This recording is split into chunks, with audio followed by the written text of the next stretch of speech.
Guys, welcome back to my YouTube channel. So കുറച്ച് preserved mangoes കഴിച്ചാലോ. അതെ, ഉണ്ടാക്കി തന്നവർക്ക് വളരെയധികം സ്പെഷ്യൽ മെൻഷൻ ജാദീന.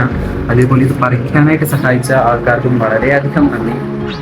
അയ്യോ, പറിച്ചത് ഒരു ഒന്നൊന്നര, അതൊരു കോമഡി കഥയാണ്. നമുക്കിത് കഴിച്ചാലും കുറച്ച് പ്രിസർവ്ഡ് മാംഗോസ് ഇതിലിട്ട മാങ്ങ അത്ര വേറെ ഒന്നുമില്ല. ഗൈസ്, സംഭവം രക്ഷയില്ല കേട്ടോ. കൊള്ളാം, കിടിലൻ ഐറ്റം. കൊള്ളാം കൊള്ളാം, സംഭവം രക്ഷയില്ല, കിടിലൻ ഐറ്റം. കൊള്ളാം.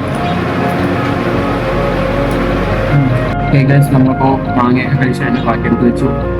എന്താ പറയുക, സംഭവം കൊള്ളാം, അടിപൊളിയായിട്ടുണ്ട്. It's work for the price അല്ല, work for the hard work എന്നാണ് നമുക്ക്. കാരണം ഫ്രീ ഓഫ് കോസ്റ്റ് ഉണ്ട്. കാരണം നമ്മൾ ഈ AFT എന്ന് പറഞ്ഞിട്ട് അവർ പറഞ്ഞ AFT ആയിട്ട് ഇത് വിളവെടുപ്പാണ്. ഈ മാങ്ങ അത് അല്ലാണ്ട് വേറെ പ്രത്യേകിച്ച് പണിയൊന്നും ഉണ്ടായില്ല. പിന്നെ എന്താ പറയുക, പിന്നെ ഇത് ഉണ്ടാക്കി തന്ന ആൾക്കാർ സ്പെഷ്യൽ മെൻഷൻ 5. അപ്പോൾ ഓക്കെ ഗൈസ്, ബൈ.